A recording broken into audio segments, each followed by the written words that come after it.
आहे ना, हे आहे माझ्याकडे लिहिलं.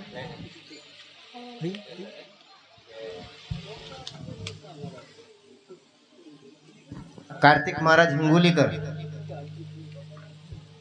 आणि अतिशय असा उत्कृष्ट असा मृदंग वाजवला, त्याबद्दल आदरणीय आमचे पूर्णापले सर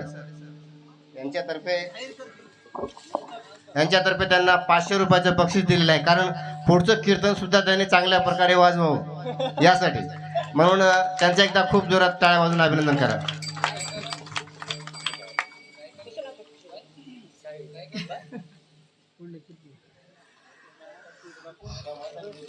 अतिशय आनंदानं, उल्हासानं, महाराज प्रेमानं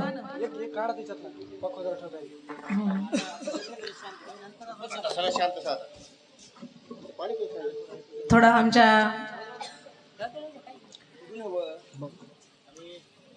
नांदेडकर मंडळींचं थोडं प्रेम वेगळं आहे महाराज.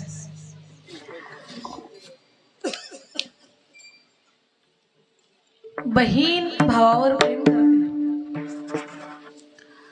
शास्त्रात सुद्धा वर्णन आलं महाराज, आईनंतर आपल्यावर प्रेम करणारा कोण असेल तर आईची प्रतिमा म्हणजे आपली बहीण असते. शास्त्र असं सांगतं, आईच्या नंतर आईचं रूप पाहायचं असेल तर ती बहीण आहे.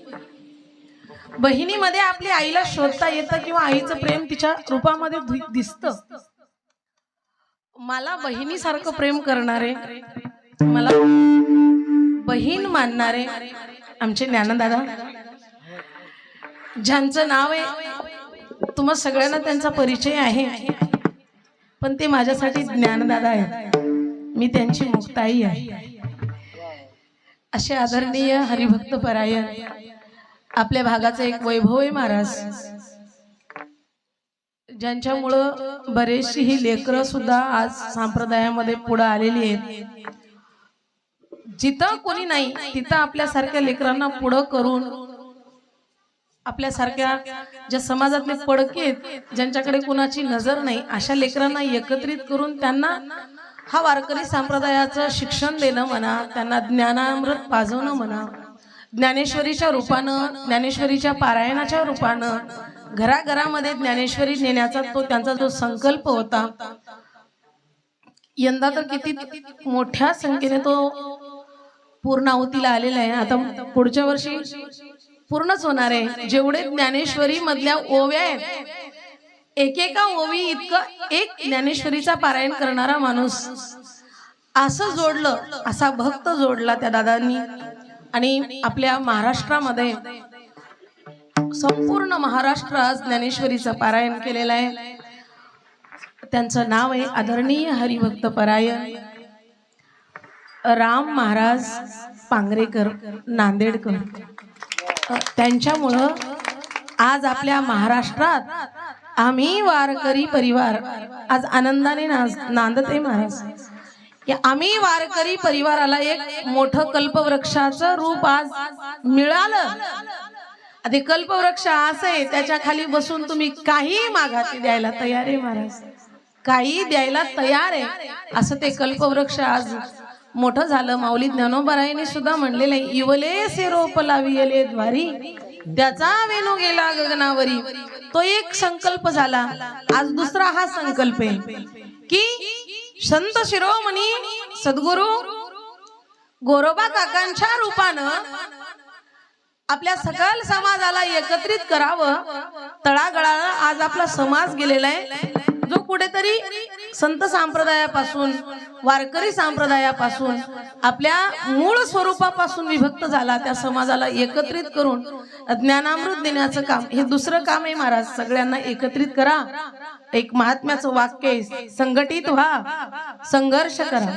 शिका, संघटित व्हा, संघर्ष करा. शिकण्याकरता एकत्रित या, संघटित व्हा. संघटित झालं ना कोणतंही काम करता येतं. एक लाकूड एक माणूस कधी मोडतो, पण 100 लाकडं एकत्र आल्यावर मोडणं अशक्य आहे महाराज, मोडता येत नाही. म्हणून संघटित होणं हे खूप, एकीचं बळ खूप मोठं आहे. तुम्ही सगळेजण एकत्रित आलात की एक विचारानं, एक मतानं कोणतंही कार्य पार पाडता येतं. त्या योगानं हा एवढा मोठा नियोजनाचा कार्यक्रम दादांच्या हस्ते म्हणा, आमचे शिवाजी काका आहेत, बाकींचे बरेचसे नावं माझ्याकडे आलेले आहेत. त्यांचं थोडंसं नाव मी या ठिकाणी घेते आणि कीर्तनाला सुरुवात करते. सर्व आयोजक मंडळी, स्वाभिमानी कुंभार समाज, सामाजिक संस्था, महाराष्ट्र राज्य संघटना, त्यामध्ये प्रदेश अध्यक्ष म्हणून आहेत श्री विजयराव देवडे लहानकर साहेब, त्याचबरोबर श्री शिवाजीराव पांगरेकर, कीर्तनकार व निमंत्रक, मला निमंत्रण देणारे ते प्रदेश सचिव आहेत. त्यामध्ये सौ कविताताई राजे नायगावकर, महिला जिल्हा अध्यक्ष आहेत श्री बालाजीराव तेलंग गौळकर, हे सल्लागार आहेत श्री लक्ष्मणराव विभूते, युवा जिल्हा अध्यक्ष आहेत श्री बालाजीराव धुम्मलवाड,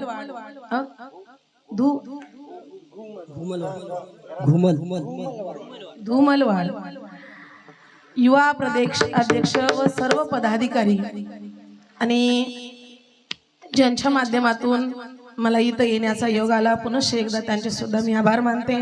आमच्या वारकरी संप्रदायातील माझ्यावर नितांत प्रेम करणारे आमचे रामदादा असतील, आमचे प्रवीण महाराज पारडीकर असतील, जे भागवत कथा करतात, त्याचबरोबर आमच्या वारकरी संप्रदायाचे आपले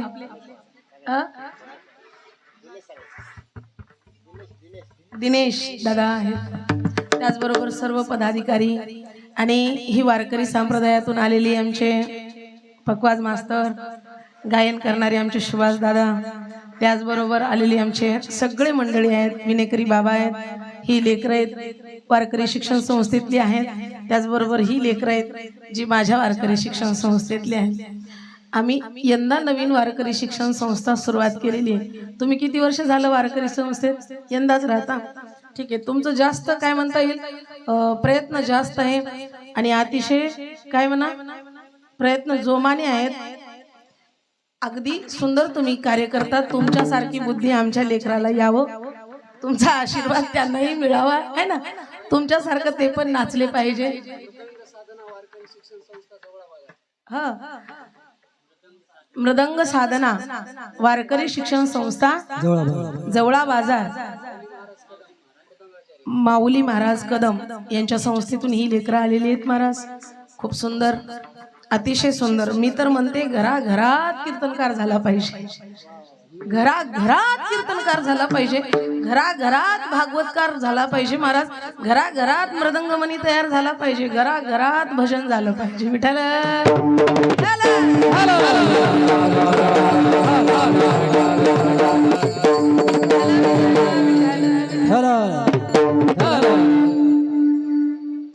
अतिशय वारकरी संप्रदायात का आलं पाहिजे?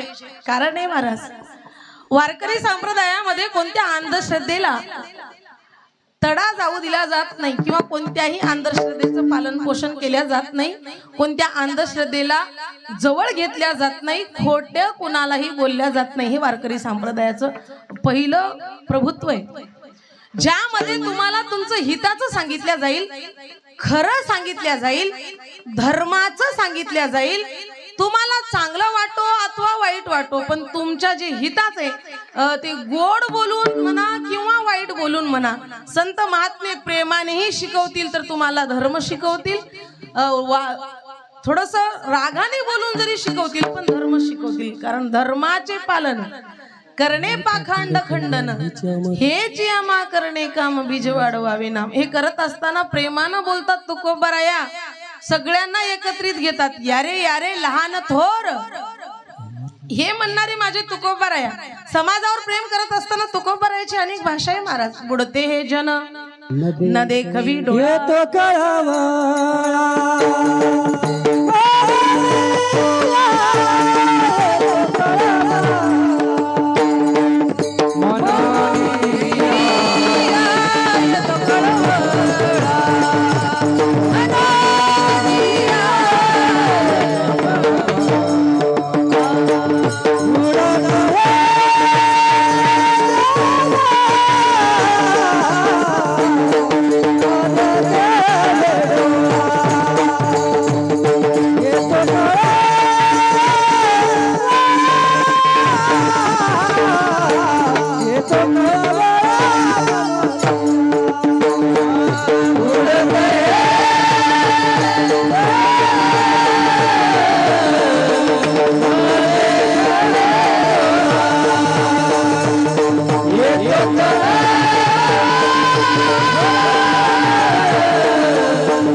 महात्मे माणसावर अतिशय प्रेम करतात महाराज. वारकरी संप्रदायातली लोक सुद्धा एकमेकावर निस्वार्थपणे प्रेम करतात. थोडा विचार केला तर एक हार कितीचा असावा? एक हार कितीचा असावा? तुम्ही इथले सांगा, मला तर नाही माहिती. 700?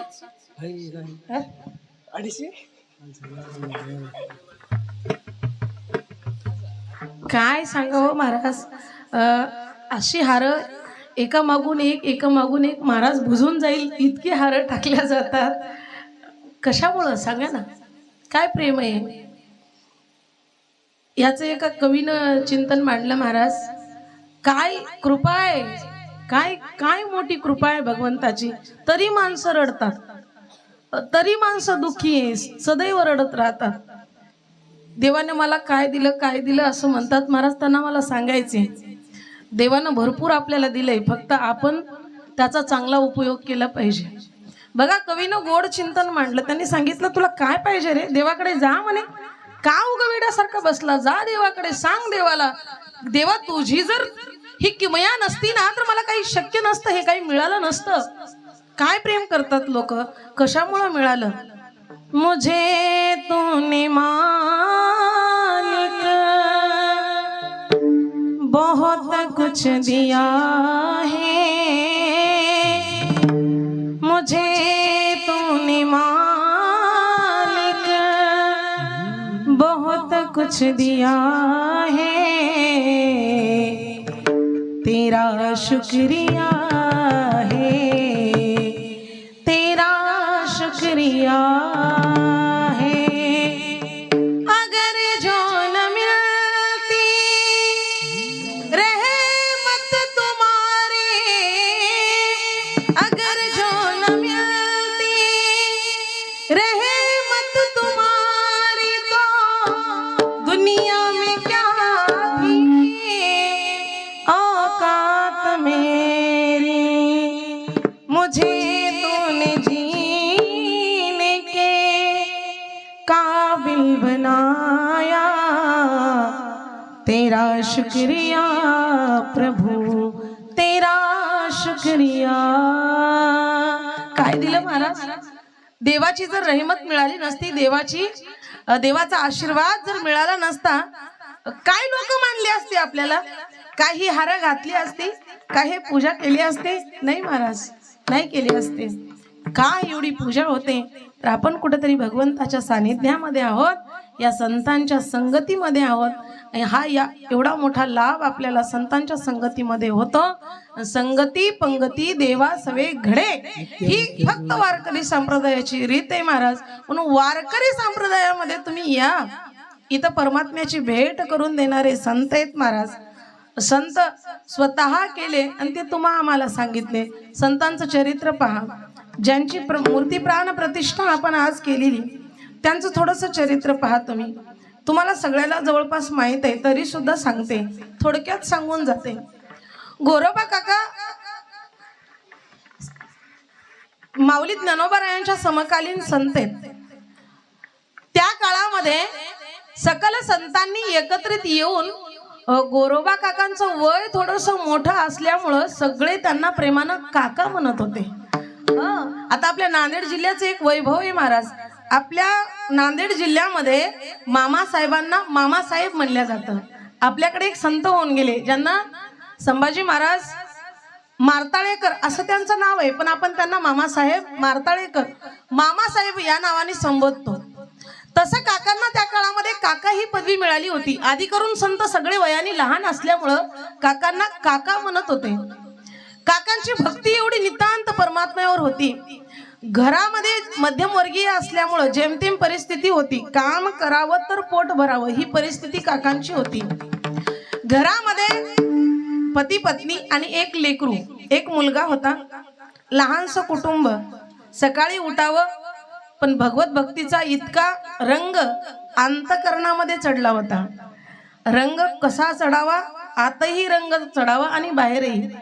रंग लाया रंगी तुका विठ्ठल सर्वांगी. तुकोबाराया रंगले महाराज विठ्ठलाच्या नामचिंतनामध्ये. आतूनही रंगले, बाहेरूनही रंगले. काही लोक बाहेरून रंगतात, आतून रंगत नाही. हा ते सांगितलेले बघा एक वाक्य,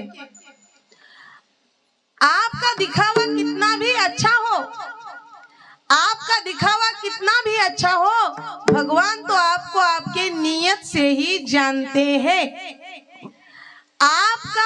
आपकी नियत कितनी भी अच्छी हो, लेकिन लोग तो आपको आपके दिखावे से ही जानते हैं। लोकांच्या बद्दल विचार केला तर लोक तुम्ही बाहेरून कसे दिसता याच्यावर तुम्ही कसे आहात हे ठरवतात महाराज लोक। बाहेरून जर दिसायला माणूस चांगला स्वच्छ सुधरे साफ कपडे घालत असेल, गळ्यामध्ये माळ असेल, बुखार लावलेला असेल, तर लोक म्हणतात हा माळकरी आहेत, सज्जन आहेत, सात्विक आहेत, दिसायला चांगले आहेत, म्हणजे सात्विक आहेत। बाहेर दिसण्यावरून लोक ठरवतात की तुम्ही चांगले आहात, पण परमात्म्याचं तसं नाहीये। तुम्ही बाहेरून कसेही दिसावो, पण तो परमात्मा बाह्य अवस्था पाहत नाही, तो अंतर पाहतो। अंतरीची घेतो गोडी, पाहे जोडी भावाची, तो परमात्मा भाव पाहतो, अंतरात्मा मध्ये काय चालू आहे हे घेतो महाराज। म्हणून तुकोबारायासारखे संत सांगतात, देव बाहेरला पाहत नाही, तो अंतरात बसायला पाहिजे। या योगानं काकांचं जीवन बाह्यावस्थेनं चांगलं नव्हतं, पण अंतरातून ते पूर्णतः पांडुरंग झाले होते। जिथं बसलं तिथं चित्तामध्ये फक्त परमात्म्याचं चिंतन करणारे असे ते गोरोबा काका। एके दिवशी त्यांच्या पत्नीनं सांगितलं, अहो घरातलं पाणी संपलंय, मी पाणी आणण्याकरता बाहेर विहिरीवर म्हणा काही हातपंप असेल, त्या काळामध्ये काय असेल ती व्यवस्था, मी बाहेरून पाणी आणते, पाणी आणेपर्यंत तुम्ही लेकराकडे लक्ष द्या। गोरोबा काका सकाळी सकाळी माती काढलेली महाराज, बाहेर चिखल तुडवावं, मडके घडवावं। आता तुम्ही सगळे कुंभार समाजाचे आहात, नुसत्या मातीचेच मडके येतात का? नाहीये, त्याच्यात काय टाकावं लागतं, त्याच्यात अजून एक पदार्थ मिक्स करावा लागतो। घोडे म्हणा किंवा गाढवं म्हणा, त्याची लीद सुद्धा त्याच्यात मिक्स करावी लागते, ती माती तुडवावी लागते, ती माती तयार करावी लागते, आणि त्याचं माठ तयार होतं। त्या माठाचं पाणी माणूस पित असतो, ज्याच्यामध्ये गाढवाची लीद असते टाकलेली, तरच ते मडकं पक्क बनत असतं।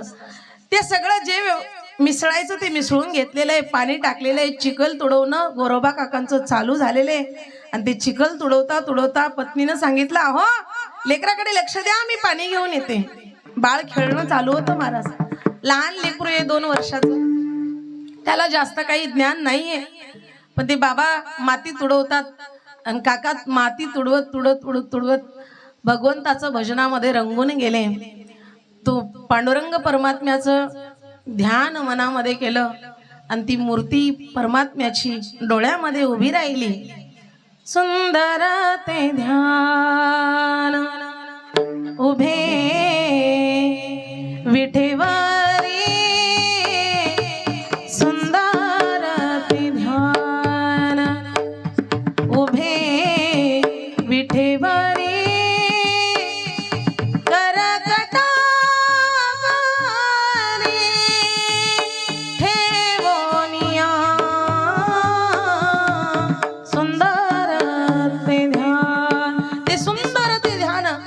काकांनी आपल्या डोळ्यामध्ये भरलेलं मनामध्ये त्याला उभं केलं महाराज। तो परमात्मा मनामध्ये उभा राहिलेले आणि त्याच्यामध्ये चित्त जडलं आणि गोरोबा काका भजनामध्ये रंगले। बायकोनी सांगितलं होतं लेकराकडे लक्ष द्या, पण लक्ष पूर्ण परमात्म्यामध्ये गुंतलेलं होतं। डोळे झाकलेले, देवाचं ध्यान चालू आहे। चिखल तुडवता तुडवता तुडवता ते लेकरू खेळत खेळत खेळत खेळत कधी चिखलात आलं। नवलाची गोष्ट ऐका सखेवा, नवलाची गोष्ट ऐका सखेवा,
नवलाची गोष्ट ऐका सखे बाई, कुंभाराने वाळ तोडाविला पायी, हसता खेळता बोबाडे बोलता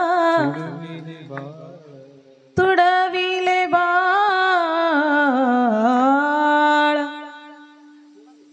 विठ्ठलाच्या पायी तुडवलं महाराज बाळाला. अर्धा अंग बाळाचं चिखलात गेलेले, हात तुडवले, पाय तुडवले, लहानस लेकरू ते अवयव चिरडायला लागले. अर्ध लेकरू मातीमध्ये मिसळलं, माती झाली महाराज लेकराची. तेवढ्याच वेळामध्ये गोरोबा काकांची पत्नी बाहेरून पाणी घेऊन आली. आल्याबरोबर पाण्याचा माठ ठेवला आणि पाहिलं बाळ कुठं दिसत नाही. लगे लक्ष गेलं मालकाकडे. माऊली ज्ञानोबराया सांगतात, आई तीच आहे महाराज, आई तीच आहे जिच्या उदरातून एखाद्या लेकराचा जन्म झाला. ती कुठंही जाऊ द्या म्हणे, लोकाच्या लेकराला पाहिल्यावर जिला आपल्या लेकराची आठवण येते तिला म्हणावं आई. आईचं प्रेम आहे जगामध्ये सगळ्यात श्रेष्ठ आईचं प्रेम आहे महाराज. त्या आईनं पाहिलं, अरे अरे अरे अरे अहो काय केलं म्हणे तुम्ही, बाळ कुठे. रडायला सुरुवात झाली. काकांना जोरात आवाज दिल्यावर काका भानावर आले. तोपर्यंत भानावर नव्हते महाराज. तुम्ही आम्ही भजन करता पण आपल्याला सगळं कळतं. लोक कोण येऊन पाया पडायले, कोण आपल्याला काय द्यायले, कोण कसं करायले, कोणाचं आपल्याकडे लक्ष आहे, कोणाचं दुर्लक्ष आहे. आपलं चित्त देवाकडेच नाहीच आहे, आपलं चित्त फक्त संसाराकडे. विठ्ठला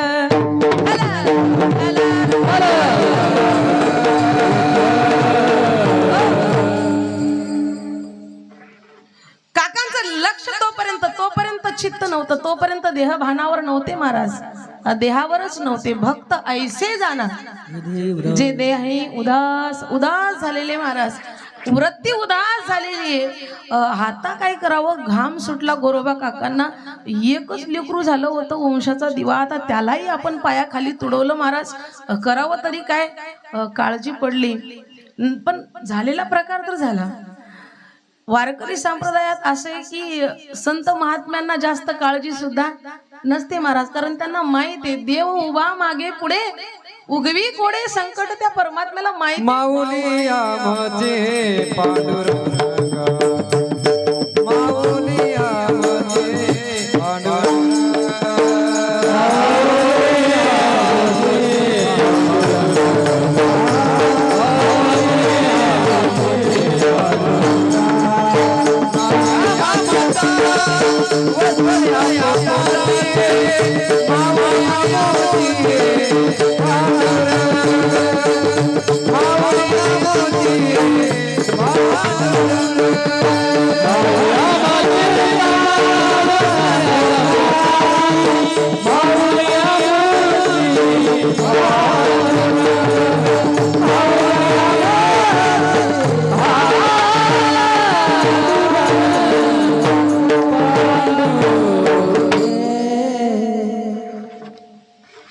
नाही आम्हाला चिंता. कशाची चिंता आहे महाराज.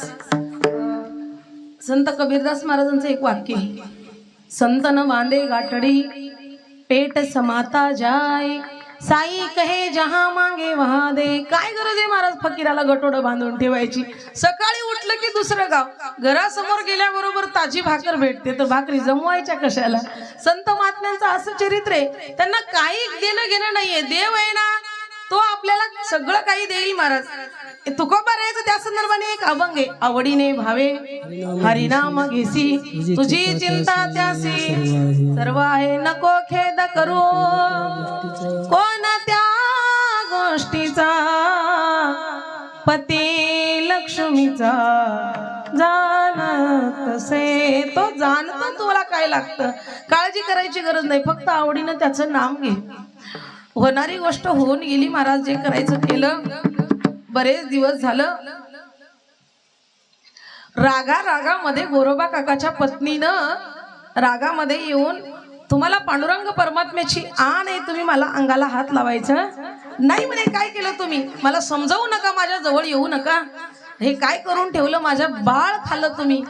रागाच्या भरात बाई बोलली, पण काका एकनिष्ठ होते. संसारापायी देवाची शपथ मोडणारे आपल्यासारखे मूर्ख नव्हते. विठ्ठल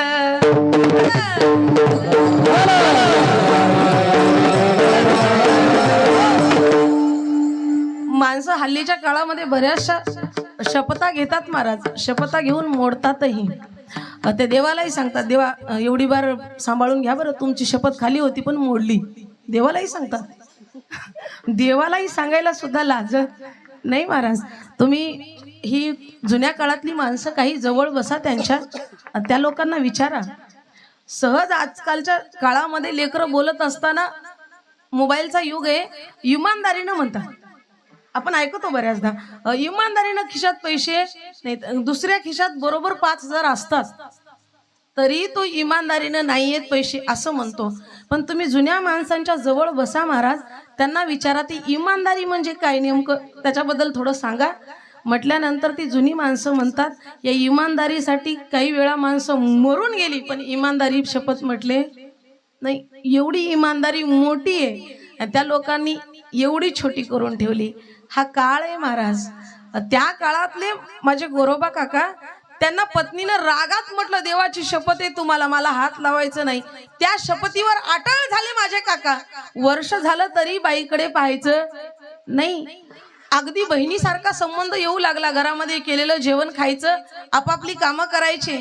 आता काकू हुशार होत्या, त्यांच्या लक्षात आलं आपण यांना रागाच्या भरात देवाची शपथ घातली, पण यांचा स्वभाव आपल्याला माहित आहे की हे काही आता मागं फिरणार नाही, हे काही देवाची शपथ मोडणार नाही आणि आपला संसार काही होणार नाही. आता असं जर आपला संसार झाला नाही तर आपली वंशवृद्धी कशी होईल, आपला परिवार कसा वाढेल, पुढे आपल्या वंशाला दिवा लावणारा कोणीतरी पाहिजे. काय करावं. बाई हुशार होती, माहेरी गेली. माहेरी गेल्यानंतर आई वडिलांची सगळ्यांशी बोलणं केलं. संध्याकाळची वेळ आहे, सगळ्यांना रडू रडू सांगू लागली. म्हणे, बाबा मला तुमच्याकडे काहीतरी मागायचे, मागण्याकरता आले. काय मागायचे. काही नाही म्हणे, मी रागाच्या भरात मालकांना असं बोलले आणि माझे मालक आता जीव जाईल पण ते घेतलेली शपथ काही मोडणार नाहीयेत. आता माझी प्रार्थना आहे तुम्हाला, माझ्या वंशाचा दिवा काहीतरी वाढण्याकरता, वंशवृद्धी होण्याकरता तुम्ही काय करा, माझ्या लहान बहिणीला मला देऊन टाका. तिच्या तरी उदरी एखादं बाळ जन्माला आलं तर माझ्या वंशाची वृद्धी होईल. पुढे आम्हाला कोणतरी आग्नी देणारा घरामध्ये कोणतरी येईल, मला त्याकरता द्या. आई वडीलही तयार झाले. धाकट्या बहिणीशी काकांचं लग्न ठरलं महाराज. काकाही तयार झाले, काही हरकत नाही, जे होईल ती देवाची इच्छा. काकांना नेलं, लग्न झालं. लग्न होऊन येता येता बघा कर्म धर्म कसे असतात. गावाच्या बाहेर निघाले महाराज त्या काळात पोच करत. आणि सासरे बुवा काकांचे, काकूचे वडील आपल्या दुसऱ्या मुलीला जावयाला देऊ केलं. लग्न झालं आणि पाठवणी करता गावाच्या बाहेर आले. जाऊ द्याव ना. जाता जाता उगच आपल्या जावयाला थांबून घेतलं. जावाई बुवा तुम्हाला एक गोष्ट बोलायची. काका म्हणले, काय बोला. काही नाही म्हणे, तुम्हाला पांडुरंगाची शपथ आहे. डायरेक्ट शपथ. हो, तुम्हाला पांडुरंगाची शपथ आहे. तुम्ही माझ्या मोठ्या मुलीला जसं सांभाळता तसं लहान्या मुलीला सांभाळा, दोघींनाही सारखं सांभाळा. गोरोबा काका म्हणले, वाहा रे देवा, अगोदरच एक होती बरं नव्हतं का, अजून त्याच्यात भर घातली म्हणे, दोघी तिलाही करायला लावलं आणि आता पुन्हा तुझी शपथ म्हणजे तूच मला काय ते नाचवतोस आणि आम्ही भावले आहोत देवा तुझ्या समोर, तू जसं नाचवतोस तसं नाचावं लागतं. ठीक आहे. दोघींनाही घेऊन घरी आले. 6 महिने झाले तरी त्याही बाईला हात लावायचं, कारण दोघीला सारखं सांभाळायचंय. पांडुरंगाची आण आहे, भजन करायचे, सगळं काही दिनचर्या चालायची महाराज, पण दोघींना सारखं वागवायचं. 6 महिने झाले. त्या दोघी एकत्र संध्याकाळची वेळ एक गोडधोड जेवायला केलं. काकांना पोटभर जेवायला दिलं. दोन्ही बाजूला झोपल्या काकांच्या. संध्याकाळची वेळ आहे.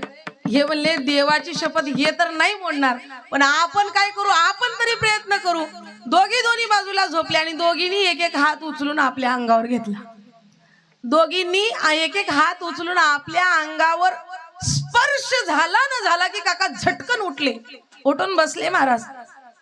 उठून बसले. जस काही करंट लागल्याबरोबर माणूस उठतो ना, तसं उठले. त्या बायकांचा स्पर्श झाल्याबरोबर अरे अरे अरे अरे अरे म्हणले, काय कर्मभ्रष्ट झालात म्हणे तुम्ही. हाताला, गोरोबा काका आपल्या हाताला म्हणतात, अरे अरे काय कर्मभ्रष्ट झालात म्हणे तुम्ही. तुम्हाला थोडी तरी लाज वाटली नाही. अरे पांडुरंगाची शपथ तुम्ही मोडली. म्हणजे ज्या अर्थी माझ्या सोबत राहून जर देवाची शपथ मोडत असाल तर तुम्हाला माझ्या सोबत राहण्याचा अधिकार नाही. महाराज आणायला लावले 2 कुऱ्हाडीनं दोन्ही हात आपले काय करून घेतले, इथून तोडून टाकून दिले. त्या दिवसापासून तो गोरोबा काकाला हातही नाही, भजनही करता येत नाही. आणि घर कशावर चालावं, मडके घडवावं, ते बाजारात विकावी तर त्यांचा संसार चालत होता. आता काय करावं, त्या पांडुरंग परमात्म्याला विटेवर राहावं वाटलं नाही. ते म्हणले देवाचं ज्यांना आठवण करतो, देवाची जो भक्ती करतो, भक्त संकटात असताना तो परमात्मा सुखाने राहील का मला सांगा. ज्या आईचं लेकरू संकटात पडतं ती आई सुखाने झोप घेईल, घास भरेल का नाही. तो परमात्मा त्या विटेवर उभा राहिला नाही महाराज. तो म्हणला आता आपल्याला जावं लागेल, चूल पेटणार नाही माझ्या गोरोबा काकांची. काय करावं, घरातलं होतं तेवढं राशन संपलं. बायका म्हणायला लागल्या गोरोबा काकांना काहीतरी करा पोटा पाण्याची व्यवस्था. ते म्हणले काय करू, होते हात, मडके घडवले पण आता हात नाही, आता काही कामही नाही, काही करता येत नाही. त्यामुळं काय आता पोटाची व्यवस्था काय. काका म्हणले जे होईल ते भगवंताची इच्छा. देवावर सोपवलं.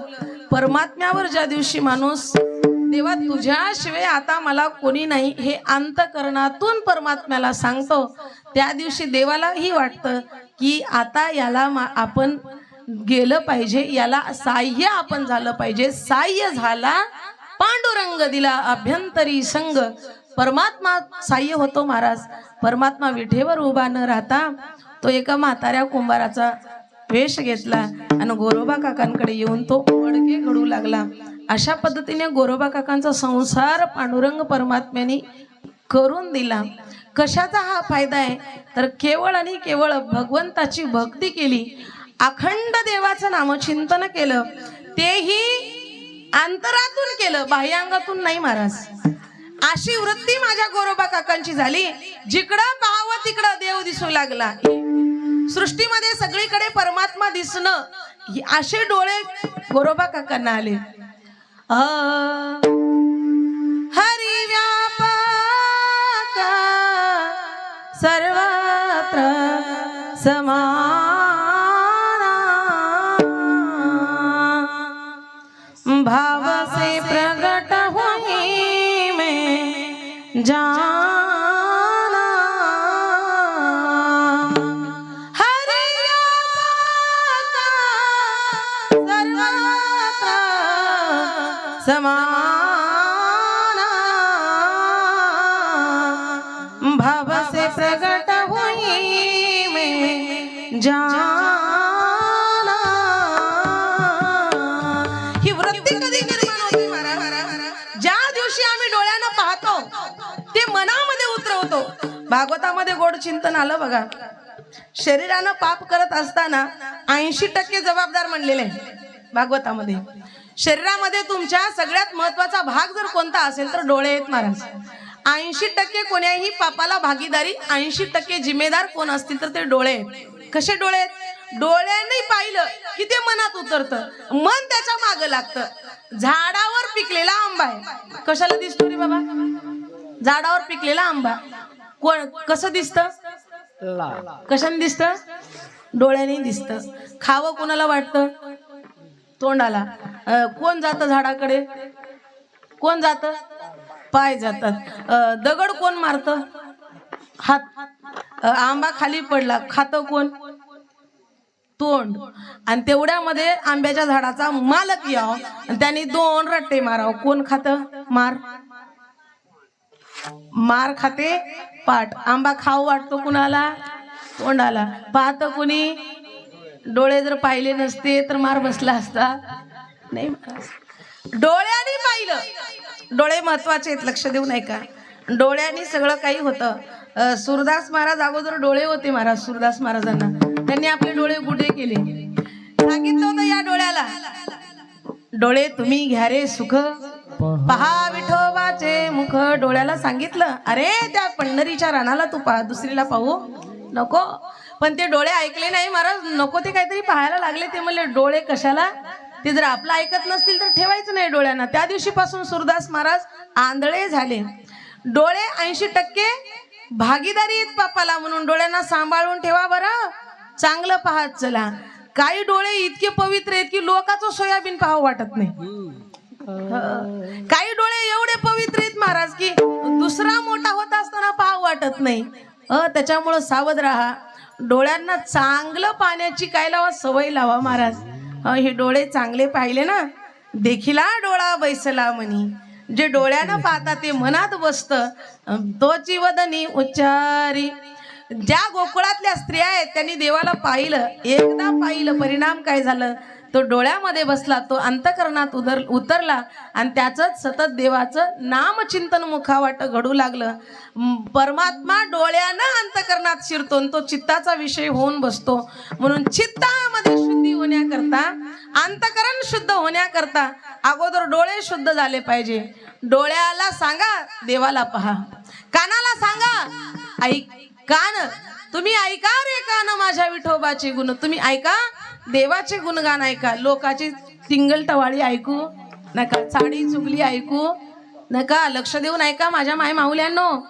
सुना बाय घरात असताना काही सासवा एकत्रित येतात, तुझी सून अशी, तुझी सून तशी, किंवा सुना एकत्र आल्या की तुझी सासू अशी, तिची सासू अशी. या जे गप्पा गोष्टी चालतात ना, त्या बारीक असतात, मोठ्याने नसतात. ते ऐकण्याकरता क्षमता जास्त लागते. हे असलं नको ते ऐकल्यामुळं कान बहिरे होतात. मी नाही म्हणत बहिरा झालो या जगी, बहिरा झालो या जगी. का बहिरा झालो, होतो पंडित महाज्ञानी, दशग्रंथ षडशास्त्र पुराणी, चारी वेद मुखोद्गत वाणी. 4 मुखोद्गत वाणी होते, पण बहिरा झालो महाराज. ते काय केलं, श्रवण चांगलं केलं नाही, गर्भामध्ये असताना हानी झाली, त्याच्यामुळं बहिरा झालो. तोंडाने देवाचं चिंतन करायचं होतं पण नाही केलं, मुका झालो, वाचा गेली. मुखा झालो, जीवा लालचावली भोजना, दुग्ध घृत शर्करा पकवाना, निंदेले उपाना तेने पातलो मुखबंधना. मुका झालो, वाचा गेली. मुका व्हावं लागतं देवाचं भजन नाही केलं. एक भजन आहे बघा, हे आँख जो शाम का दर्शन किया करे, हे शीश जो प्रभु चरण में वंदन किया करे. बेकार वो मुख है जो रहे व्यर्थ बातों में, मुख वो है जो हरि नाम का सुमिरन किया करे. करावे कीर्तन, करावे कीर्तन, करावे कीर्तन, करावे कीर्तन, करावे कीर्तन,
मग काही नोहे बाद.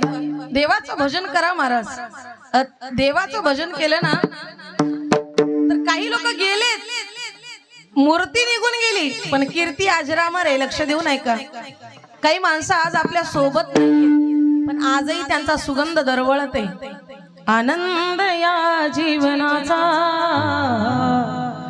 सुगंधा परी दरवळावा. अगरबत्ती जळते महाराज, सुगंध दरवळत राहतो, ती स्वतः संपून जाते. असे संत महात्मे स्वतः संपून जातात, पण त्याची स्मृती आठवणीत राहते. उत्तमाची उरे कीर्ती मागे, उत्तमाची उरे कीर्ती मागे, उत्तमाची उरे कीर्ती मागे, उत्तमाची उरे कीर्ती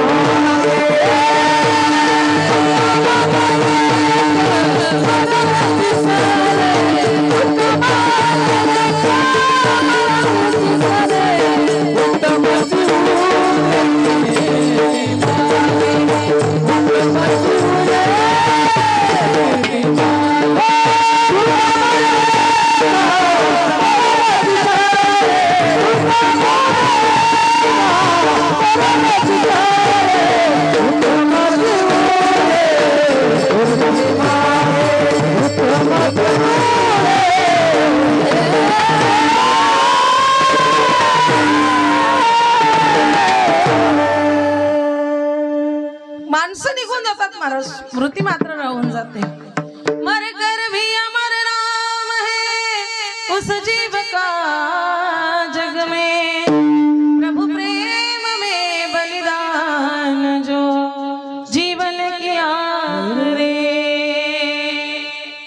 ऐसी लागे लगन मीरा हो गई मगन, ओ तो गली गली गली हरी गुन गाने लगी. ऐसी लागे लगन लागली महाराज. लगन तुमसे लगा बैठे जो होगा देखा जाएगा, तुम्हें अपना बना बैठे जो होगा देखा जाएगा. एकदा माणूस देवाचा झाला की तो संसाराचा राहत नाही, चित्त मात्र परमात्म्याकडे वळलं पाहिजे. तुकोबारायासारखे संत म्हणतात, देवा बाहेर भक्ती करणारे लोक मला नको, जे चित्तातून तुझं परमार्थ करतात, जे अंतरातून तुझी परमार्थ करतात ना, आशाची संगती मला दे. अभंगाचं पहिलं चरण. देव वसते देव वसते देव वसते देव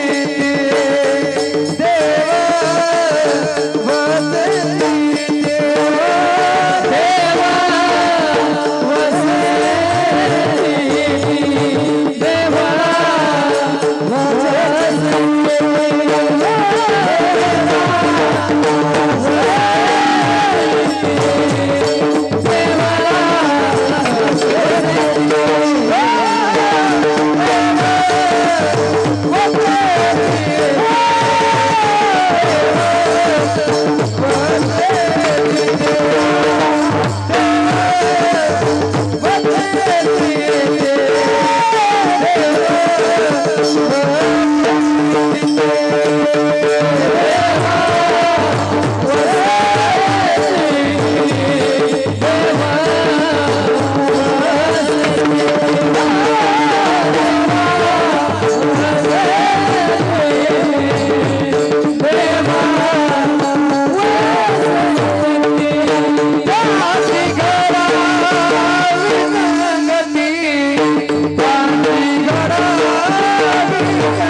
मागणी मागतात देवाकडे. देव वसे चित्ती त्यांची घडावी संगती. देवा मागणे. संत महात्मे देवाकडे काही मागत नाही, हा एक मोठा प्रश्न आहे महाराज. संत कधी देवाकडे मागत नाही, मागतात ते संत नाही. संत कधी मागत नाही, मागतात ते संत नाही. मग तुम्ही म्हणाल ही मागणी पर अभंग कशी? तुकोबारायाच्या गात्यामध्ये काही मागणे आहेत महाराज, पण तुम्ही सगळ्या मागणी पर अभंगाचं सुद्धा चिंतन करा किंवा पहा. तुम्ही एकदा वाचा. तुकोबारायांनी 4092 अभंगाचा गाता लिहिला, पण एकाही अभंगामध्ये देवाला काही मागलं, स्वतःच्या प्रपंचाबद्दल मागलं असं नाही. देवा मी भूका आहे, उपवासी आहे, मला काहीतरी धन द्या. देवा मी माझी सगळी सत्ता निघून गेली, माझ्या घराचं काही वाटोळं झालं, काहीतरी या, मला काहीतरी द्या. कोणत्याच अभंगामध्ये तुकोबारायांनी आपल्या संसाराबद्दलचं काही देवाला मागितलं नाही महाराज. उलट त्या काळामध्ये छत्रपती शिवरायांनी नजराणा पाठवला होता तुकोबारायांच्या घरी, त्यांची अवस्था बिकट आहे म्हणून. पण तोही नजराणा माझ्या तुकोबा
तुमचे एरवित धन ते मज मृत्य के समान. आम्ही तेने सुखी म्हणा विठ्ठल विठ्ठल मुखी. आम्ही कशाने सुखी आहेत महाराज? फक्त तुम्ही विठ्ठल विठ्ठल मुखाने म्हणा, आम्ही त्याच्यामध्ये सुखी आहोत. आम्हाला दुसरं काही लागत नाही. पैसा न लागे, रुपया न लागे, न लागे कवडी दमडी, मनवा खेती करा हरिनाम की. मनवा खेती करो प्रभु नाम की. काय लागतं महाराज? पैसा न लागे, रुपया न लागे, न लागे कवडी दमडी, काही लागत नाही महाराज. जे लागतं ना त्या परमात्म्याने देऊन ठेवले. दिले इंद्रिय हातपाय कान, डोळे मुख बोला या वचन, जेने तू जोडसी नारायण. नासे जीवपन भवरोग, सगळं काही देऊन ठेवलेले. त्याच्या साह्यानं परमात्म्याची भक्ती करता येतं. देवाला मागायचं काय? तुकोबाराया ज्यावेळी पांडुरंग परमात्म्याकडे गेले, तुकोबारायाच्या मागच्या 8 पिढ्यांनी देवाची भक्तीच केली होती महाराज. माझ्या वडिलाची मीरा शिगा देवा, तुझी चरण सेवा पांडुरंगा. 8 पिढ्यांनी तुझी सेवा केली. त्या योगाने मी सुद्धा माझ्या वडिलाचा नियम म्हणून तुझी भक्ती करतो. देव तुकोबाराया ज्यावेळी महाद्वारात जायचे, परमात्मा तुकोबारायाला पाहिल्यानंतर मान खाली घालत होते. एवढी ताकद होती तुकोबारायाच्या भक्तीची. एवढं ओझं झालं होतं महाराज. तुकोबाराया जवळ आल्यावर देव म्हणावे म्हणे. देवाची ती अवस्था होत असावी, देवाची मूर्ती तशी दिसत असावी की परमात्म्याचं तोंडच तसं होत होतं. लहान मुख करून तुकोबारायाला देव म्हणत होते, काहीतरी मागा. मागण्याची आस मागण्याची आस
मागण्याची अस पाही मुखाकडे चिंतिल्या रोकडे मनोरथ. काकड्यातला प्रमाण आहे महाराज.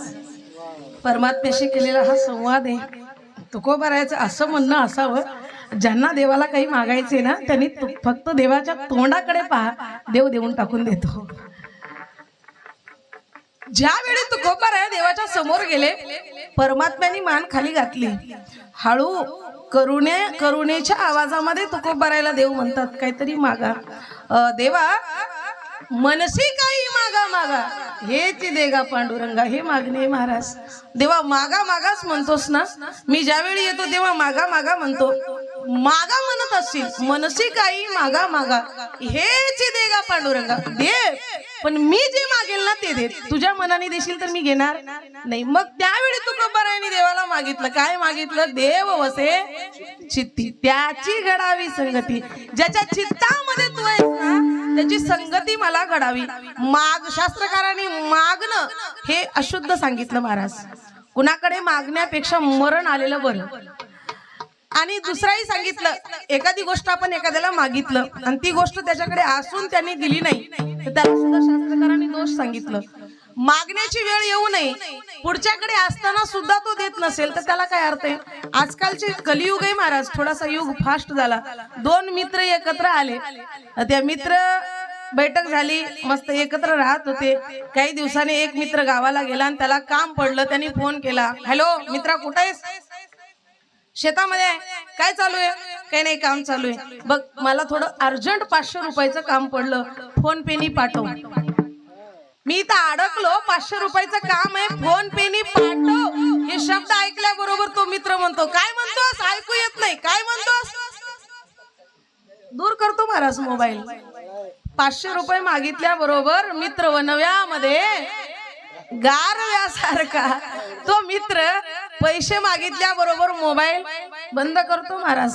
असे काही मित्र मागितल्यावर असून सुद्धा देत नसेल ना त्याला सुद्धा शास्त्रकारांनी दोष मानलेला आहे. देवाला तुकोबाराय म्हणतात, देवा तू म्हणशील ते मी घेणार नाही. मी म्हणलेलं तू द्यायला तयार असशील तर मी मागायला तयार आहे.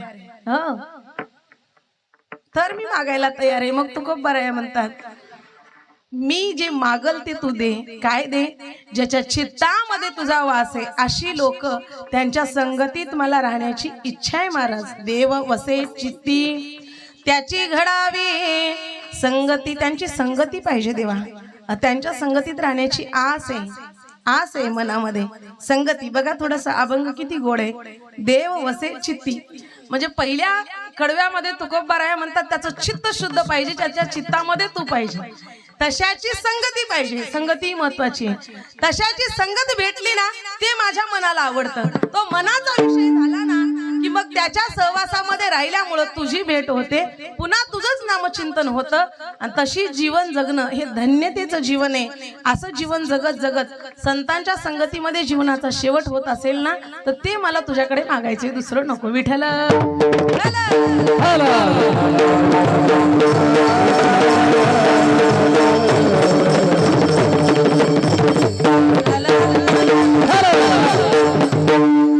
तुकोबारायची अवस्था ती झाली होती महाराज. गात्यामध्ये एक अभंग भेटतो, ज्यांना भगवंताची प्राप्ती करून घ्यायचे ते काय केले पाहिजे. पाहुनिया झाडे वरबाडोनी पाला, खावोनी विठ्ठला आळवावे. वेचुनिया चिंद्या चिंद्या वेचा म्हणे. लज्जा रक्षणापुरता वस्त्र अंगावर घ्या. पाहू नका, काही गरज नाहीये. माणसाला किती मूलभूत गरजा किती माणसाच्या? 5 किती? कोणते कोणते? वा, हे तुमचं आरोग्य शिक्षणात नाही. फक्त 3च गरजा आहेत, अन्न वस्त्र निवारा. आता शिक्षण ज्ञान लागतं. ज्ञान हा माणसाचा 3रा डोळा आहे. ज्ञान लागतं. अजून काय दुसरं? आरोग्य. वा, शरीर सृष्टी लागते महाराज. पण 3 मूलभूत गरजा आहेत. तुकोबाराय त्या संदर्भाने बोलतात, लज्जा रक्षणा पुरता वस्त्र जरी अंगावर असेल ना तर बाकीचं मागायची गरज नाही. इच्छा माणसाच्या इच्छा अमाप आहेत. कितीही इच्छा आहेत, त्याच्या अनंत इच्छा आहेत, मोजता येत नाही एवढ्या इच्छा आहेत. पण गरजा 3च आहेत, अन्न वस्त्र निवारा. भूक लागली तर अन्न खावं लागतं, लज्जा रक्षणाकरता वस्त्र अंगावर लागतं, आणि राहण्याकरता छोटस कोपी पहा, घर पहा, आश्रयाकरता कुठेतरी ठिकाण लागतो. याच्या पलीकडे दुसरी गरज माणसाला नाहीये महाराज. ज्याला देवाची प्राप्ती करून घ्यायचे त्यानं लज्जा रक्षणापुरतं कुठेतरी चिंध्या वेचा, त्याच्यात धागा भरा. हे संतांनी केलं. गाडगे महाराजांकडे पहा तुम्ही, काय चरित्र आहे महाराज. गावागावात जायचं, स्वच्छता अभियान करायचं. ज्या लोकांनी फाटके कपडे, तुटके कपडे, चिंध्या टाकल्या ना, त्या चिंध्या वेचायच्या. त्याच्यामध्ये धागा धागा भरून चिंध्या एकत्र करून त्याचं मोठं वस्त्र तयार करायचं आणि ते अंगावर घालायचं. वेचुनिया चिंध्या, भरोनिया धागा, गुंडाळून ढंगा आळवावे. डुंगाला गुंडाळा म्हणे, लज्जा रक्षणापुरतं देवाचं चिंतन करा. झाडाचा पाला खा पण देवाचं भजन करा. खोपीमध्ये राहा, आश्रयाकरता धर्मशाळेत राहा, एखाद्या गुहेमध्ये राहा, वाटेल तर कुठेही पडून राहा, पण देवाचं भजन करता राहू नका. काय शुद्ध मागणी आहे, तरच तुमचं चित्त शुद्ध होईल महाराज. चित्त महत्वाचे, परमार्थामध्ये चित्त महत्वाचे, संसारामध्ये वित्त महत्वाचे आणि शरीरामध्ये पित्त महत्वाचे. शरीर चांगलं ठेवण्याकरता पित्त, संसार चांगला करण्याकरता वित्त आणि भगवंताची प्राप्ती करण्याकरता चित्त. चित्तामध्ये जे आहे तेच बाहेर येतं. म्हणून चित्त शुद्ध करा. एक गोष्ट सांगते, लक्षात घ्या. नवीन लग्न झालं दादा, नवीन लग्न झालं, नवरा बायको सासरवाडीला गेले. उन्हाळ्याचे दिवस होते. सासूबाईनं मांड्या केल्या.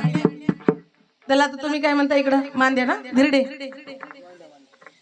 धिरड्याचा स्वयंपाक केला, धिरडे टाकले, रस धिरड्या केल्या.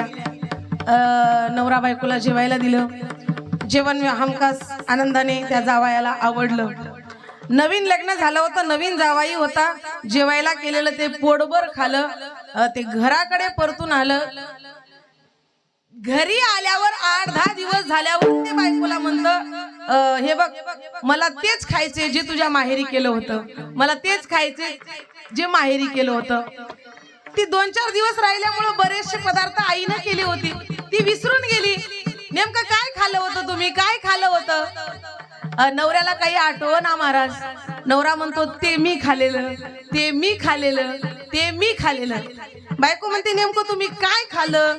हे खाल्लं का, बासुंदी खाली का, बासुंदी खाली, पेढा खाला, जिलेबी खाली, लाडू खाले, आहे ना.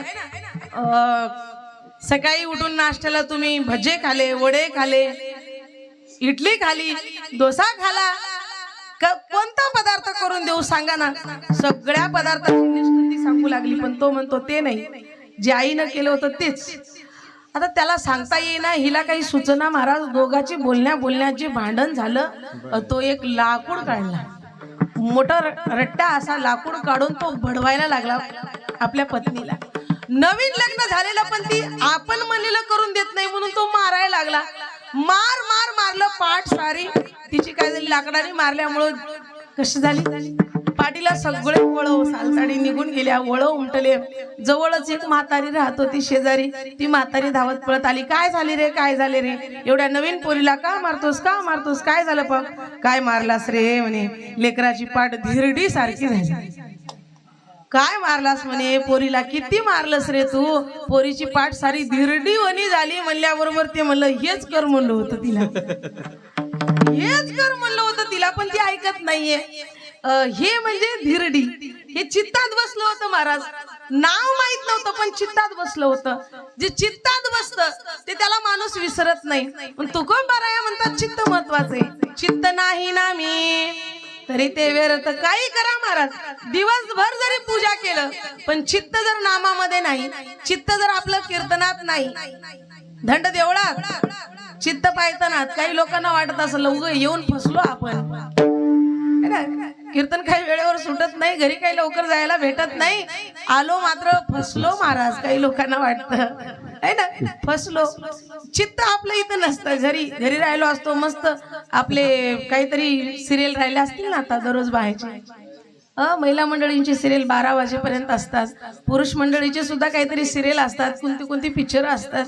एक लक्षात घ्या, आमच्या हिंदू समाजाला पार बिघडवण्याच्या मार्गावर ही टीव्ही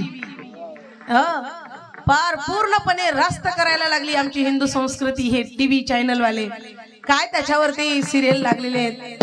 काय सिरियल मध्ये दाखवल्या जातं महाराज, छाती ठोकपणे मी सांगते तुम्हाला.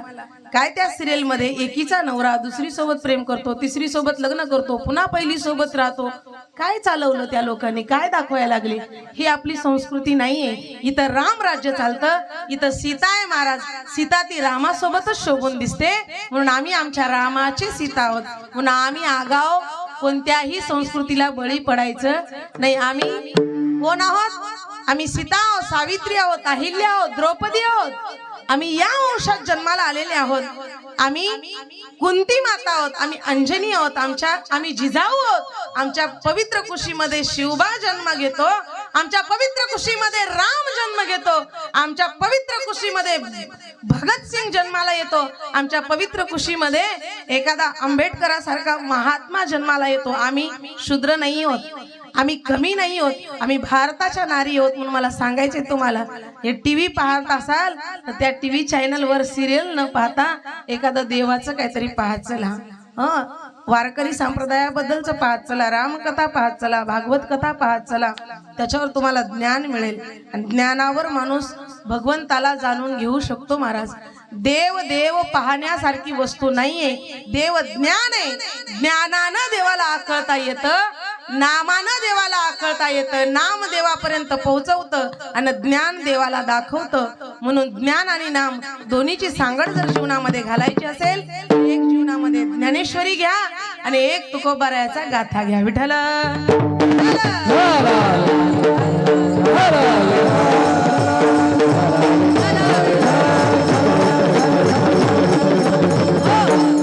याची संगती करा महाराज. कारण संगती चुकली ना तर आयुष्यामध्ये तुमच्या दुःख प्राप्त होते, दुसरं काही मिळत नाही. पदरामध्ये जे पडल ना ते दुःखच असेल. संगत चांगली असावी. एकच महाभारतातला प्रसंग सांगते. संगती चुकली. कर्ण खूप सुंदर होता, अतिशय शक्तिशाली होता, ज्ञानी होता महाराज, शूरही होता, दानशूरही होता. कर्णासारखा दानी झाला नाही, कर्णासारखा शूर झाला नाही, कर्णासारखा वीर योद्धा सुद्धा झाला नाही. फक्त संगती चुकली. कर्णाला कृष्ण परमात्म्याने सांगितलं बाबा तुझी संगती चुकते, चांगल्याच्या संगतीत बसावं. अरे तुझं कुठेतरी तुला त्रास होईल, चांगल्याची संगत कर. पण कर्ण ऐकलं नाही महाराज. कर्ण एक चरित्र असं आहे, संगती जरी चुकली पण त्याच्या एकनिष्ठपणाला माणूस त्रिवार वंदना करू शकतो. एवढी एकनिष्ठता आहे कर्णाच्या जीवनामध्ये. लक्ष देऊन ऐका. कर्ण आणि दुर्योधन ज्या वेळी गावामध्ये निघायचे ना, याचा विको कमी कमी, गावामध्ये निघालेले असताना दुर्योधन राजाचा राजा आहे, पण दुर्योधनाकडे लोक पाहत नव्हते, कर्णाकडे पाहायचे लोक. काय सुंदर आहे, काय एकदम तेजस्वीता आहे, किती सुंदर दिसतो. मग रस्त्याने निघाल्यानंतर लोक दुर्योधनाला पाहत नव्हते, कर्णाकडे पाहत होते. आता दुर्योधनाच्या मनामध्ये द्वेष निर्माण होत होता. मी राजा आहे, लोक माझ्याकडे न पाहता याच्याकडे पाहतात. कोणी ती महाराज दुर्योधनाची. दुर्योधन म्हणला लोक याच्याकडे पाहतात काय, आपण पुढच्या वेळी पाहू. पुन्हा नगर प्रदक्षिणेला निघाले वेळेस दुर्योधन काय करायचा, पालखीमध्ये कर्णाला बसवायचा. पालखीमध्ये कर्णाला बसवायचं. कर्णाला पालखीमध्ये बसून घेऊन तो दुर्योधन पुढे चालायचा. कर्ण पालखीमध्ये बसायचा. कर्णाला वाटत होतं, कर्णाच्या मनात असं वाटत होतं, माझा मित्र किती श्रेष्ठ आहे, माझा मित्र माझ्यावर किती प्रेम करतो, तो स्वतः जमिनीवर चालतो आणि मला पालखीत बसवतो. पण दुर्योधनाला काय होतं डोक्यात, हा आपल्या सोबत चालल्यावर आपल्याला लोक पाहत, आपल्याला भाव देत. त्या योगाने तो दुष्ट भावनेने त्याला मध्ये बसवायचा. पण कर्णाची भावना कोणती होती, चांगली होती महाराज. ज्यावेळी कृष्ण परमात्म्याने सांगितलं कर्णाला, अरे म्हणे तू कुंतीचा पुत्र आहेस, तूही एक मोठा पांडव आहेस, तूही 6वा पांडव आहेस, चल म्हणे तिकडे 5 पांडवाच्या बाजूनीच लढाई करायला तू तयार हो. तुला ही माहित नसलेलं सत्य मी सांगायला लागलो. चल तू कर्ण त्यांचा मोठा भाऊ आहेस, त्यांच्या पार्टीमध्ये चल, त्यांच्या पार्टीकडे चल. असं म्हटल्यानंतर कर्ण बोलतो, महाराज काय एकनिष्ठता आहे. जगातलं सगळं जरी वैभव दिलास ना देवा, तर मी दुर्योधनाची साथ सोडणार नाही. त्याच्यासाठी तू अख्खं त्रिभुवन जरी मला त्रिभुवनाचं जरी राज्य दिलास ना तरी मी त्या दुर्योधनाची संगती सोडायला तयार नाही, त्याची संगती सोडणार नाही. असं हेच जीवन काय, पण इथून अनेक जीवन जरी त्याच्यावर ओवाळून टाकावे लागले तर मी टाकायला तयार आहे महाराज. काय एकनिष्ठता आहे. आणि काही कलियुगातले मित्र असे, दोन मित्र होते, एक मैत्री आमच्या कर्णाची, एक मैत्री आपली आजकालची. दोन मित्र होते. काम पडलं म्हणून एका मित्रानं दुसऱ्या मित्राला एक 4,000 रुपये दिले. 4,000 रुपये दिले. आता बरेच दिवस झाले महाराज, देणाऱ्यानं देत जावे, घेणाऱ्यानं घेत जावे. आता कधीतरी काम पडल्यावर परत द्याव ना घेतल्यानंतर. तर 2 महिने झाले, 6 महिने झाले तरी घेतलेला मित्र काही पैसे परत देत नाही. बऱ्याच वेळा त्या मित्रानं मागितलं, दे ना माझे पैसे, दे ना माझे पैसे. आता द्यायचे पण दिलं नाही. आणि योगायोगानं 2 मित्र असं कीर्तन ऐकायला गेले. रात्रीचे 11-12 वाजले, घराकडे परत निघाले आणि त्यावेळी चोर पुढून आले. त्यावेळी पुढून चोर आले. आता चोर पुढे येऊ लागले. आता ते मारणार आणि आपल्या जवळले पैसे काढून घेणार. हे कळाल्यानंतर जो बाकीदार होता देणारा तो म्हणतो, हे बघ मित्रा, तुझे 4,000 रुपये मी देणार होतो. बरेच दिवस झाले माझ्याकडे द्यायचे होते पण ते द्यायला आठवण नव्हती. असं कर, आता आहेत माझ्याजवळ, घेऊन टाक. कळतंय ना माझं बोलणं. कधी द्यायला लागला? चोर आले त्यावेळी द्यायला लागला. म्हणजे तुझे मी देणं होतं ते आता घेऊन टाक. आता तो मित्र म्हणला, ते माझ्याकडे राहिले तरी तेच घेतात, तुझ्याकडे राहिले तरी म्हणजे तू मला द्यायचं नाही. हे पक्क आहे महाराज. ही मित्र आजकालची, ही एकनिष्ठता. अशी संगती जर तुम्ही कराल ना तर तुम्ही अधोगतीला गेल्याशिवाय राहणार नाही. पण संगती सदैव चांगल्याची करा. संगत करावी सदा सज्जनाची, सावली नसावी दादा कधी दुर्जनाची. संगत करावी सदा सज्जनाची, संगत संतन की करले. जन्म का सार्थक तो करले, संगत संतन के करले. संतांची संगती करा महाराज. म्हणून तुकोबारायासारखे संत म्हणतात, त्यांची संगती मला घडावी याचीच आवड माझ्या मनाला वाटते. ऐसे आवडते मना, ऐसे आवडते मना, ऐसे आवडते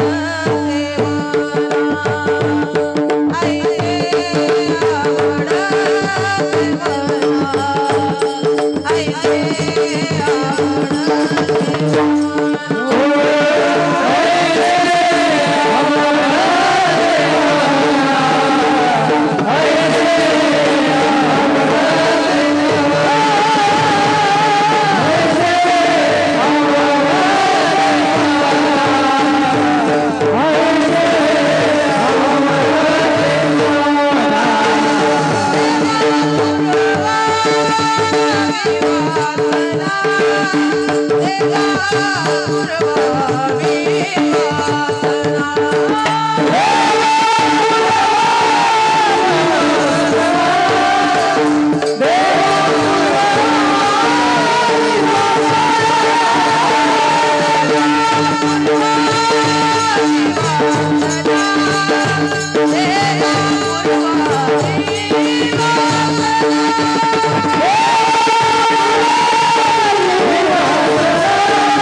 महाराज. मन मन खूप महत्वाचे. ये मन बड़ा चंचल है, कैसे तेरा भजन करूं, कितना इसे समझाऊं, उतना ही मचल जाए. राधे तेरे चरणों की जरा धूल जो मिल जाए, सच कहता हूँ मेरी तकदीर बदल जाए. राधे मेरे जीवन की बस एक तमन्ना है, तुम सामने हो फिर भी मेरा दम ही निकल जाए. मन चंचल आहे महाराज. चंचल मन भारी, मन हे कुठ कुठ पळतय र, सार काही देवाला कळतय. बहुत चंचल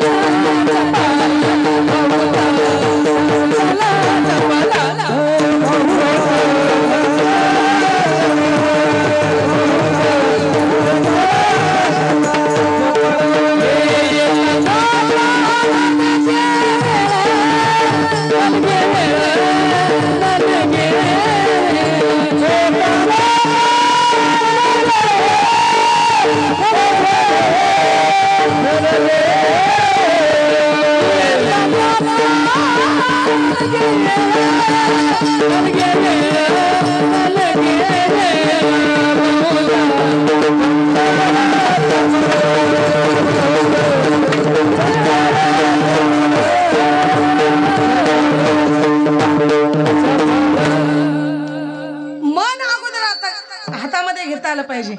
आधी मन घ्यावे हाती, मग पूजावा गणपती. काही करायचं असेल ना तर अगोदर मन शुद्ध केलं पाहिजे महाराज.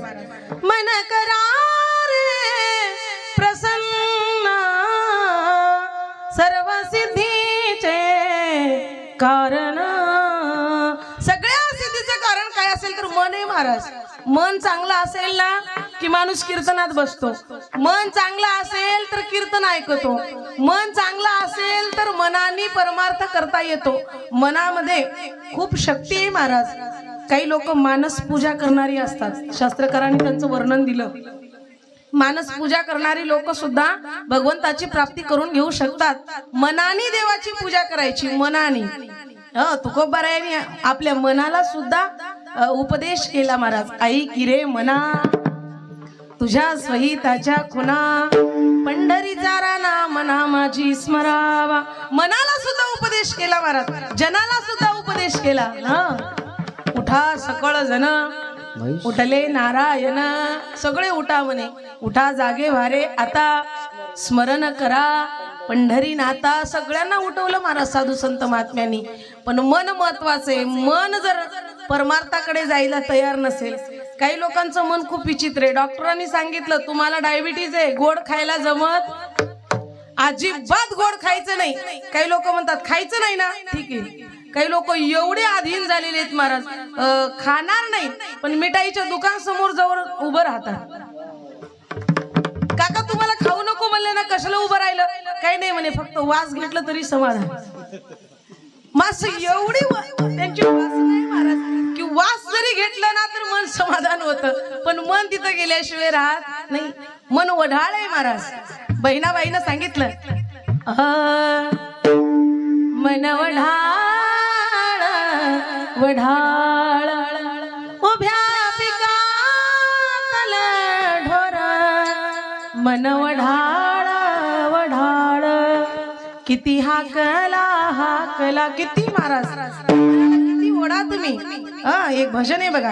मन के पैर 14 भटके, मन के पैर चवदिस भटके रसी लगाओ गुरु ज्ञान के मनवा खेती करो हरिनाम. मनाचे पाय अनंत आहेत महाराज. आता बसल्या बसल्या काही लोकांना पंढरपूरची आठवण येते. काही लोक गेले पंढरपूरला, काही लोकांना चंद्रभागेची आठवण येते, गेले चंद्रपूरला. सगळ्यात वेगवान वस्तू कोणती आहे तर शास्त्रकारांनी सांगली मन. मन आहे हे. मन चंचल आहे महाराज. कुठंही जातं मनाच्या वेगापेक्षा दुसरी वेगवान वस्तू या जगात नाही. तर तुकोबाराया म्हणतात ऐसे आवडते मना. माझ्या मनाला काय आवडतं देवा? ज्याच्या चित्तामध्ये तुझा वास आहे अशाच्या संगतीत राहायला माझ्या मनाला आवडतं. आणि वासना माझी कोणती आहे तर हीच देवा पुरवावी वासना. ही वासना आहे महाराज. वासना वढाळ गाय गड्यांनो. वासना वढाळ गाय. वासना आहे खूप महत्वाची आहे बघा, लक्ष देऊ नये का. काही लोकांची वासना एवढी बेकार असते की ती तृप्तच होत नाही. शास्त्रामध्ये वर्णन आलं काही वर्ष संसार करावं त्याच्यानंतर संसाराचा त्याग करावा. शास्त्रकारांनी सांगितलं भक्तीच्या मार्गाला लागावं. पण काही लोकांना 100 वर्ष जरी संसार केला तरी पोट भरत. म्हातारे माणसं 100 वर्षाचे झाले, काठी घेऊन चालायला लागले, आज की उद्या मरण आहे, तरी सुद्धा ते संसार सोडत नाही. लेकराच्या हातात कारभार सोपवत नाही महाराज. वासना म्हणतात. काही लोक पुन्हा जन्म घेतात, मेल्यानंतर वासना शिल्लक राहते काही लोकांची. पुन्हा जन्म घ्यावं लागतं. जन्म घेणे लागे वासनेच्या संगे. पण तुकोबाराया सांगतात माझी ती वासना सुद्धा शुद्ध झाली. माझी वासना हीच आहे की देवा जे भजन करतात ना त्यांच्या सोबत मला पुन्हा जन्म मिळाला तरी तीच वासना आहे पुन्हा जन्म. तुकोबाराया सांगतात तो परमात्मा कुठं भेटतो तर हरिजना सवे भेटी नहो अंग संग तुटी. संत महात्मे जे देवाचं भजन करतात ना त्या हरिजनाच्या सहवासामध्ये भगवंता मला तुझी भेट होते. कारण जेथे नामाचा घोष होतो तेथे माझा परमात्मा येत असतो. या योगानं तुकोबाराया सांगतात हरिजना सवे भेटी नहो अंग संग तुटी. मला त्या सतत हरिजनाची भेट होऊ दे. त्यांच्या सोबत माझा सहवास कायम स्वरूपी असावा देवा. ते त्यांचा संग कधीच तुटता कामा नये. ही तिसरी मागणी आहे महाराज. आणि चौथी मागणी तुकोबाराया मागतात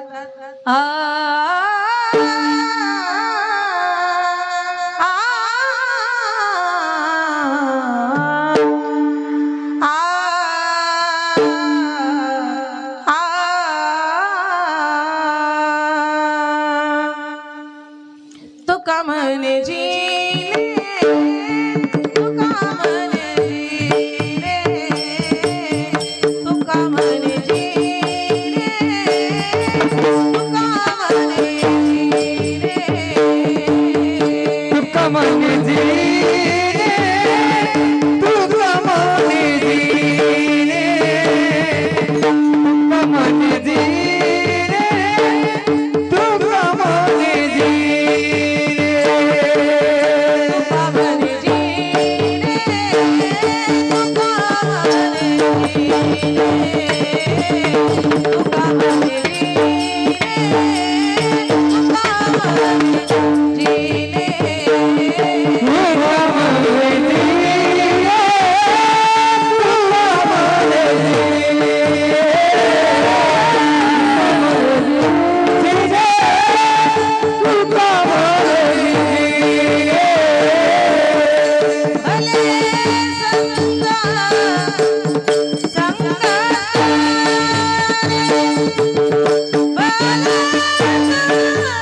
पूर्वावी